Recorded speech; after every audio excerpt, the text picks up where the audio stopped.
자, 그렇다면 이러한 인간이 삶을 영위하는 데서 필요한 최소한의 탄수화물의 양은 얼마나 될까요? 미국 의학한림원에서는 케톤증을 방지하는 포도당량을 근거로 해서 탄수화물의 일일 평균 섭취량, 최소량을 100g 정도로 정하고 있습니다.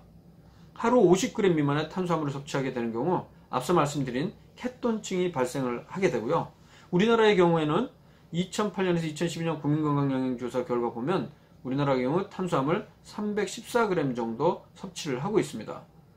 저탄고지의 체중 감량 효과는 2주에서 수개월, 6개월 정도까지 나타날 수 있습니다. 하지만 1년 이상 장기간 지속적으로 시행하는 게 가능하지 않다는 점이 가장 중요한 문제가 되겠습니다. 저탄수화물 다이어트와 저지방 다이어트를 비교한 임상시험 연구 결과가 몇십 편 나왔습니다. 그런데 2013년 스웨덴 건강기술평가위원회에서는 기존에 나온 문헌을 리뷰를 통해 저탄수화물 다이어트 효능은 6개월 정도까지 저지방 다이어트보다 체중 감량 효과가 뛰어나다고 이야기를 하고 있습니다만, 중요한 것은 6개월 이상 관찰했을 때는 저지방 다이어트를 포함해 각종 다른 다이어트와 비교했을 때 체중 감량에 있어서 저탄수화물 고지방 식이요법이 차이가 없다고 결론을 내고 있습니다. 그 뒤로 저탄수화물 다이어트의 체중 감량과 관련한 효과에 대한 임상시험이 많이 나왔습니다. 그리고 2016년까지 약 3편의 메타 분석이 나왔는데요.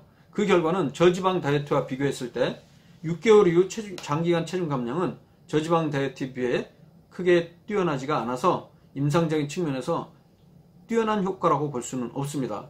그리고 2013년 영국 영양저널에 실린 13편의 임상시험의 메타 분석에 따르면요, 임상시험 초기에는 탄수화물 섭취 비율이 10% 미만까지 권장을 했을 때 실제 시행하는 연구 대상자가 많이 있었습니다. 하지만 1년 정도가 됐을 때는 대부분의 경우 40% 내외로 탄수화물 섭취 비율이 전체 총 칼로리량에서 40%로 이전의 비율로 다시 돌아갔음을 보고했습니다.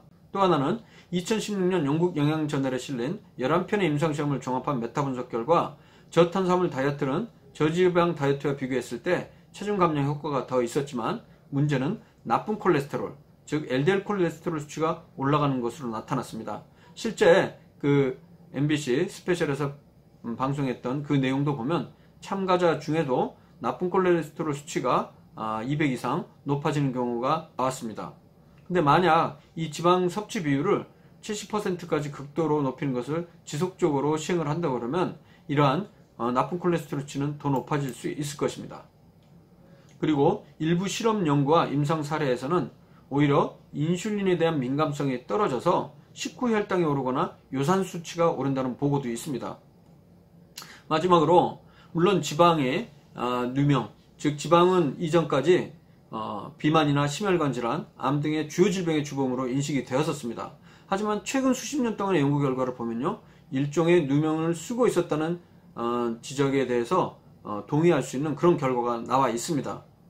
중요한 것은 지방을 넓게 보았을 때 지질은 중성지방, 콜레스테롤, 포화지방산, 불포화지방산, 트랜스지방 여러 가지 종류가 있기 때문에 이 각각의 종류마다 도움이 되는 것이 있고 해가 되는 것이 있기 때문에 따로 평가를 해야 된다고 생각합니다. 실제 2015년 8월에 영국 의학저널, 브리티시 메디컬 저널에 12편의 전향적 코호트 연구 결과가 발표되었습니다. 즉 사람을 그냥 관찰한 연구입니다. 임상시험은 아니고요. 이 결과를 보면요, 포화지방의 섭취는 총 사망률이나 관상동맥질환 사망률, 당뇨병의 위험성과 관련이 없었습니다. 하지만 트랜스지방의 섭취는 총 사망률의 위험성을 34%, 그리고 심장병인 관상동맥질환 사망률의 위험성을 18%는 높이는 것으로 나타났습니다.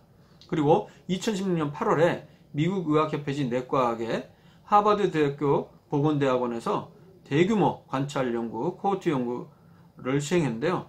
그 결과를 종합해보면 포화지방 섭취의 경우는 앞선 메타분석과 달리 8%의 사망률을 높였고요. 트랜스지방은 역시 13% 사망률을 높였습니다. 물론 지방 중에 불포화지방산, 식물성 지방산의 경우에는 19% 정도 사망률을 낮춘 것으로 보고됐습니다.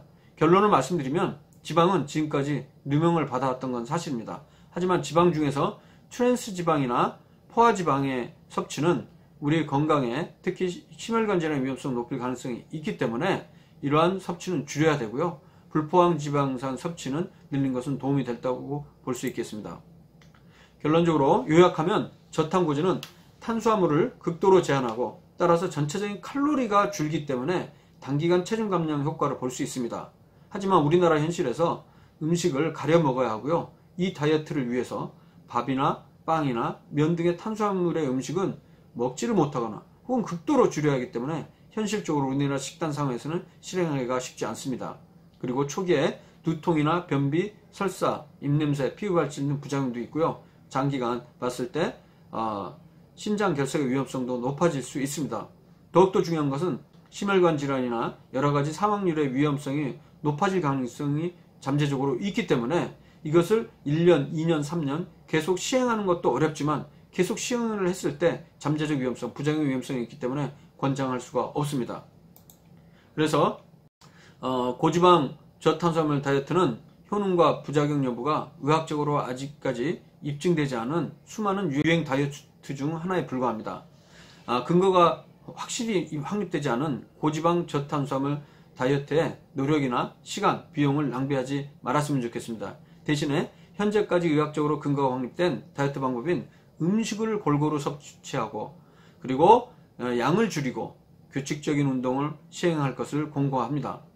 현재 미국 심장학회, 심장협회, 비만학회 등 비만치료 가이드라인에서는 기존의 72편에 걸쳐 51건의 임상시험을 종합한 결과 하루에 약 30% 정도 칼로리를 줄이는, 예를 들어 500이나 750칼로리가 되겠죠.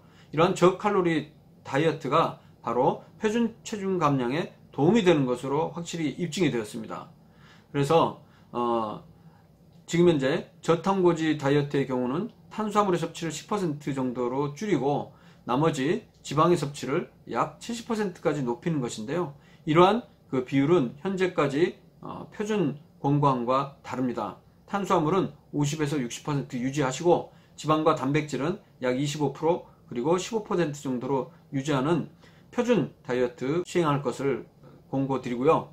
중요한 것은 양을 줄이는 것, 즉 칼로리를 최소한 30%, 많게는 저 같은 경우는 올바른 다이어트 방법을 권하는데요. 모든 종류의 음식을 골고루 먹되 전체 칼로리를 50%까지 줄이는 것을 권장을 합니다.